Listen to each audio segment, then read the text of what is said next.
சிறுநகரத்தில் கிட்டி என்ற செல்லப்பூனை இருந்தது. அதற்கு சாகசம் என்றால் உயிர். ஒருநாள் ஒரு பட்டுப் பூச்சியைத் துரத்திக் கொண்டு சென்ற அது தவறுதலாக ஒரு பெரிய லாரிக்குள் ஏறிவிட்டது. கண் விழித்துப் பார்த்தாள். அது ஒரு பயமுறுத்தும் புதிய காடு. அது ஆப்பிரிக்கக் காடு.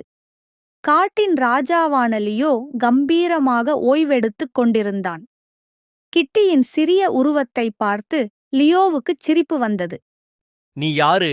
என்ன விளையாட்டு குட்டியா? இது என் ராஜ்யம். இங்க நீ இருக்கக்கூடாது. ஓடிப்போ. ஐயோ! நான் கிட்டி வழி தவறி வந்துட்டேன். நீங்க தான் ராஜாவா? தன் பலத்தின் மீது அதிக நம்பிக்கை கொண்ட லியோ ஒருநாள் வேடன் வைத்திருந்த தந்திரமான கம்பி வலையில் மாட்டிக்கொண்டான். எவ்வளவு உருமினாலும் எவ்வளவு போராடினாலும் வலை உடையவில்லை. ராஜாவுக்கு இப்போது உதவி தேவை. லியோவின் அழுகுரலை கேட்ட கிட்டி பயத்தை உதறிவிட்டு ஓடி வந்தது.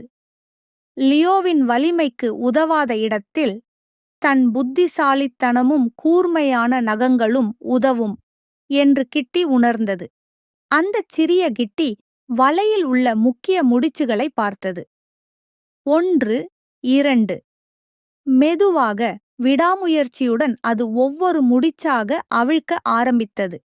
கடைசி முடிச்சும் அறுபட லியோ விடுவிக்கப்பட்டது.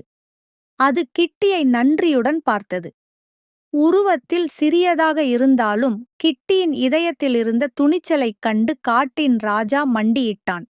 அன்று முதல் சிறிய பூனையும் பெரிய சிங்கமும் காட்டின் புதிய நண்பர்களாயின. உண்மையான வலிமை என்பது உருவத்தில் இல்லை.